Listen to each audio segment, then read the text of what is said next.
Assalamualaikum warahmatullahi wabarakatuh. Halo ayah dan bunda, halo adik-adik semua. Jumpa lagi dengan Bang Eki dalam program Dunia Anak.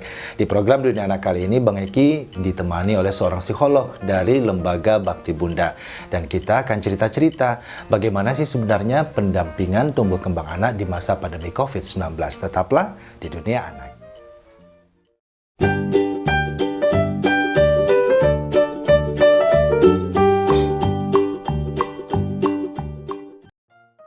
Ya, ayah dan bunda, adik-adik semua, di masa pandemi COVID-19 banyak sekali kegiatan-kegiatan yang harus dibatasi, termasuk kegiatan belajar mengajar di sekolah, kemudian pendampingan terhadap anak didik. Nah, di Dunia Anak kali ini, Kak Eki akan bincang-bincang nih bersama Bunda Indri dari Lembaga Bakti Bunda.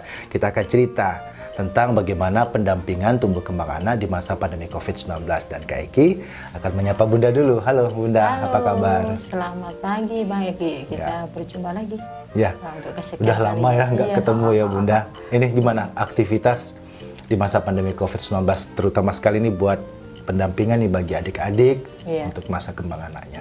Oh gitu, terima kasih atas waktu yang pernah diberikan kepada kami sebagai pimpinan Lembaga Bakti Bunda Manajemen, di mana masa pandemi kali ini memang menguras energi bagi orang tua gitu. Tentunya kalau kita sebagai seorang psikolog di sini pastinya tahu bagaimana sih cara tumbuh kembang anak di masa pandemi. Sebagai seorang psikolog di sini kami berupaya untuk mendampingi bagaimana sih konsekuensi bunda di dalam pendampingan gitu kan. Terkadang mereka datang ke lembaga kami untuk mengutarakan bagaimana sih bunda kiat-kiat kita sebagai orang tua untuk masa pandemi kayak kali ini gitu. Ini saya sebagai pendamping di sini berupaya untuk memberikan kegiatan-kegiatan gitu. Terkadang mereka datang untuk bekerja sama, ya kan? Saya melakukan monitoring ke rumah-rumah gitu. Itu pun memang atas kesadaran atau inisiatif dari bunda-bunda ya gitu. Terkadang orang tua itu masih Bang Eki, memandang bahwa pembelajaran kayak daring ini memang aku stres ya bunda. Masa ini sekarang kok kegiatan ini kok menguras energi saya sih maunya saya kembalikan kepada sekolah gitu ya, tapi kan memang era pandemi ini memang menguras energi bagi kita sebagai orang tua. Terkadang mungkin jaringan ya, ada jaringan tuh mungkin naik turun gitu kan. Jadi mereka gini bun, gimana bun kalau bunda pendampingan ke rumah? Ya silahkan, saya sebagai di sini psikolog gitu mendampingi ke rumah-rumah, melakukan pembelajaran gitu kan. Ya, ini kan di masa pandemi ini kalau kita melihat kan anak sebenarnya lebih banyak berada di rumah ya bunda ya. Orang tua juga ada yang bekerja. Nah selama ini kan ketika mereka bekerja, anak berada di lingkungan sekolah. Sebenarnya nih yang harus dipersiapkan pertama nih mental anaknya, apa mental orang tuanya? Ini harus sinkron Bang Eki. Mental orang tua. Terkadang kan gini, orang tua ini kan kadang sibuk dengan dunia sendiri gitu, dengan aktivitas, mungkin dia bekerja atau di luar lingkungan gitu. Karena adanya era pandemi ini, tentunya kita dari pihak sekolah memberikan kerjasama gitu. Kerjasama itu sifatnya yaitu daring gitu. Adanya tatap muka paling dalam 1 minggu itu ada berapa kali pertemuan dari sekolah paling mengambil bahan kan gitu. Tentunya orang tua yang tidak siap gitu, tidak siap mental pasti akan waduh, gimana sih saya harus mendampingi anak selama ini? Karena selama ini yang kita tahu adalah orang tua itu memberikan pembelajarannya ke sekolah gitu. Dan karena sudah 1 tahun berjalan ini kan dari era pandemi ini kan dikembalikan ke orang tua. Itulah. Kan banyak juga nih kan dari teman-teman kita nih kan yang mengutarakan sih sebenarnya isi hatinya, aduh masa daring ini semuanya juga serba orang tua, anak juga harus belajar, kita harus kerja. Sepertinya yang riuh itu orang tuanya dibandingkan anaknya gitu. Nah dari psikologi, memandang secara psikologi, memandang secara psikis, berpengaruh nggak ini terhadap tumbuh kembang anak bunda? berpengaruh ya, karena gini, karena kalau era pandemi ini berarti kan dikembalikan ke orang tua, berarti keseharian, berarti lingkungan rumah Ya, gitu, lingkungan itu keluarga ya. pembentukan itu. Sementara kita butuh sosial emosionalnya, interaksi sosialnya kan di situ. Kalau kita tidak interaksi sosial, pastinya nanti akan berdampak gitu kan. Berdampaknya itu anak merasa egois karena diperlakukan mungkin di rumah gitu, karena orang tua, karena kesiapan mental pada diri orang tua tidak ada, itu tentu kan ini yang biasanya anak dengan pola asuh demokratis pasti welcome dong orang tua, ayo apa sih yang mau dimau anak gitu. Tapi kalau dengan sistem pola asuh yang permisif atau dia memanjakan gitu kan, orang tua memanjakan, tentu akan timbul tuh dampak itu. Aku kan selama ini diginiin sama mamaku, boleh ini itu. Dengan sistem yang otoriter, tentu orang tua memang membackup semuanya. Kamu harus begini, kamu tidak boleh begitu. Tapi itu adanya pola asuh tadi. Kalau kita bisa mensejajarkan pola asuh itu, tentunya akan berdampak lebih baik pada perkembangan. Sekarang begini, ketika anak-anak berada di lingkungan sekolah, ini kan mereka berada di lingkungan sosial. Nah, ketika mereka dikembalikan ke rumah, ini kan lingkungan sosialnya terbatas. Nah, bagaimana sih trik yang mungkin atau yang bisa dilakukan oleh orang tua untuk juga bisa menciptakan lingkungan sosial di lingkungan keluarganya itu, Bunda? Support dari orang tua. Tentunya kan terkadang anak pulang ke sekolah, kita sebagai orang tua menyapa gitu. Bagaimana tadi interaksi sosial di gitu, bagaimana tadi teman, ketemu dengan teman, bagaimana tadi pembelajaran di sekolah gitu. Terkadang orang tua memandang sebelah mata gitu. Anak datang, udah taruh barang, udah siapa masuk gitu kan, kayak gitu. Yang saya pantau untuk monitoring ke sekolah-sekolah, tentunya akan berdampak itu interaksi sosial, pembentukan karakteristik nanti akan mengakibatkan anak masa bodoh lah gitu, ngapain aku pikirin dunia itu. Kenyataannya kan dengan proses pembelajaran ini akan membuat karakter anak ini yang di dalam pola asuh tadi. Pola asuh itu adalah menentukan sekali, Bang Eki. Karena apa?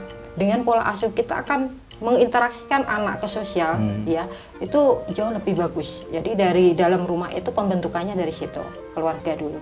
Oke.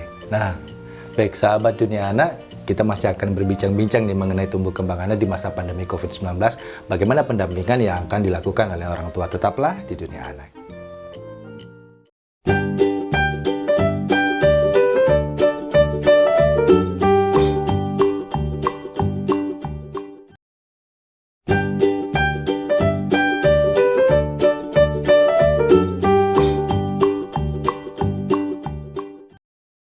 Ya, pemirsa masih di Dunia Anak bersama Bunda Indri. Nah, Bun, apa sih yang banyak dikeluhkan oleh orang tua ketika melakukan pendampingan terhadap putra-putrinya sendiri di masa COVID sekarang?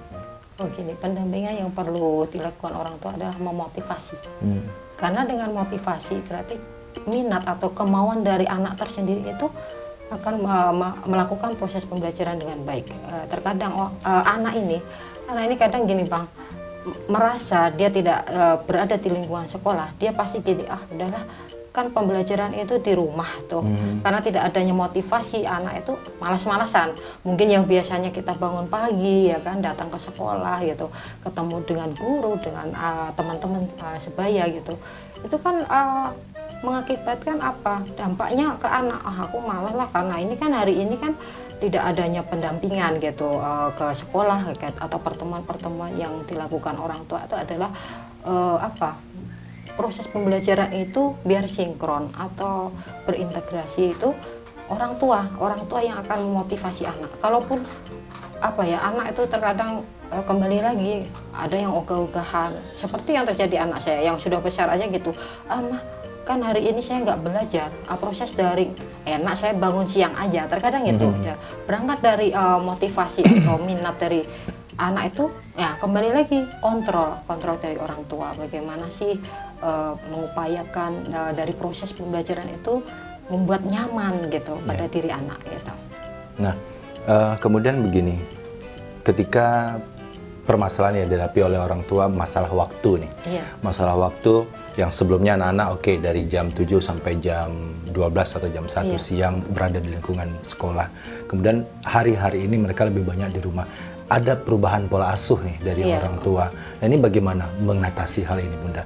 Kadang kan mereka lebih lebih apa namanya lebih terfokus nih buat pekerjaan mereka. Anak ya sudahlah karena belajarnya secara daring, lihat adalah handphone sendiri begitu. Gitu. Ya berarti di sini adalah orang tua menciptakan situasi pembelajaran tuh yang nyaman, aman gitu kan.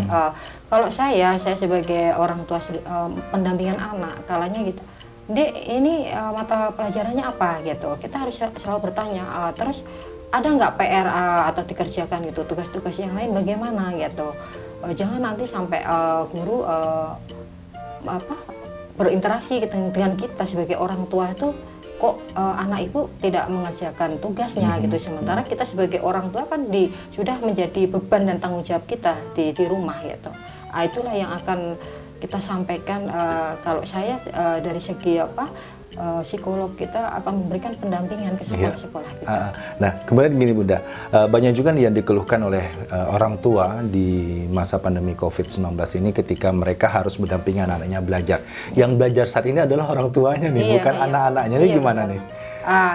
Gini Bang, kembali lagi, kadang orang tua ini mohon maaf dengan basic mungkin dia tidak sekolah gitu ya kan. Dengan tidak sekolah tentu dia gampang dong bingung, aduh gimana nih, apa nih yang saya harus lakukan gitu kan.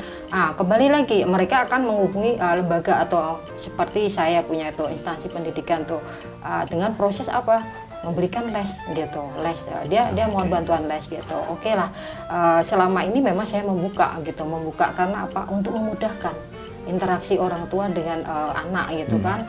Mereka terkadang sibuk, itu tadi orang tua yang sibuk dengan aktivitas ya kan untuk bekerja. Mungkin oke lah kalau orang tua yang memang keseharian di rumah gitu, dia tahu paling nanti komunikasinya dengan guru melalui WhatsApp kan gitu. Itu bisa dilakukan orang tua pada umumnya gitu. Tapi bagi orang tua yang tadi kesiapan mental itu kurang tadi, tentu gini, waduh gimana nih, apa yang harus saya lakukan gitu, sementara tuntutan tugas itu memang menanti kan gitu. Dan terkadang mungkin lebih banyak orang tua yang mengerjakan dari anaknya memang sendiri. harus aktif, adanya kerjasama kan gitu. Jadi kalau orang tua yang tidak aktif nih, pasif nih, terus bilang gini, sekarang pembelajaran proses daring, mana saya mau apa ya bisa ya gitu. Sementara orang tuanya tidak respon gitu kan, itu yang kita takutkan sebagai seorang psikolog. Nah ini dengan situasi yang begini udah stuck nih kita hampir 1 tahun lebih dengan kondisi seperti ini, nanti anak-anak yang sudah terbiasa dengan pola pembelajaran daring yang memang mungkin pengawasan juga berkurang, ketika mereka dikembalikan nanti ke pembelajaran konvensional, balik lagi ke sekolah. Ini bagaimana kita orang tua untuk mempersiapkan kembali nih anak-anak kita, putra-putri kita, untuk mereka, ayo ini loh atmosfer kalian yang sebenarnya, ini loh lingkungan kalian yang sebenarnya. Itu gimana Bunda? Karena nanti kan kaget nih, yang udah terbiasa bangunnya udah siangan, kan harus bangun pagi-pagi. Kita berarti menerapkan komitmen gitu, komitmen kepada anak gitu, tentang apa, motivasi tadi. Ayo, sekarang kan udah pembelajaran mau dikembalikan ke sekolah ya kan gitu, tentunya berdampak lagi tentang psikologis gitu. Biasanya yang anak ogah-ogahan tuh tadi kan bangun siang. Ini udah terlalu lama kendornya kan. Wah kamu harus bangun pagi gitu. Kita sebagai orang tua memang harus memanage, ayo gitu kan gitu. Biar apa, nantinya terbentuk lagi kan gitu. Sosial tadi, interaksi tadi di sosial itu tadi kan. Makanya sebagai seorang tua itu memang dituntut, memang dia harus apa ya Bang, sinkron gitu. Kalau orang tua yang masa bodoh itu ya itu dengan dunia mereka gitu. Tapi bagi saya sebagai pecinta anak gitu, saya selalu bilang gitu, Bunda jangan lupa bagaimana sih proses pembelajaran di rumah gitu. Oh ya Bun, oke Bun, udah aman tuh. Jadi kerjasama yang saling proaktif tadi Bang Eki yang dilakukan orang tua dengan guru gitu. Kiranya begitu. Nah ini juga nih ada juga hal yang menarik dari kondisi kita saat ini. Beberapa waktu yang lalu juga ada quote yang beredar, ternyata lebih kejam orang tuaku, lebih kejam mamaku dibandingkan guruku begitu. Nah ini sebenarnya kan ini kadang meme-meme yang diciptakan ini membentuk juga nih pola pikir. Nah itu seperti apa Bunda? Itu ada kalanya kemarin dilansir juga ya di sosial media. Saya juga sebagai seorang psikolog miris gitu, kok begitu ya, sementara mohon maaf sebagai seorang guru saya juga di dalam dunia pendidikan pernah mengampu berbagai karakter ya kan, dunia anak gitu. Tapi ya itu kembali lagi, basically sebagai seorang tua ini bagaimana sih menghadapi uang itu anakmu sendiri, masa nggak bisa ya. Itu tadi karena merasa dia gini, oh udahlah, bahwa pembelajaran itu sama dia aman tuh hasilnya, saya tinggal oke ACC kan gitu. Itu yang terbentuk dari karakter orang tua ya. Sementara kita proses daring yang berlangsung ini memang kita ada kerja sama antara orang tua, anak dan guru gitu, dengan lingkungan yang merasa aman, nyaman. Jadi anak itu dengan dunia mereka yang saling tertawa gitu, menyapa kan gitu. Itulah yang terjadi. Berarti memang orang tua memang harus ekstra ini. Iya, memang iya. Oke. Baiklah, kita akan kembali setelah pesan-pesan berikut ini.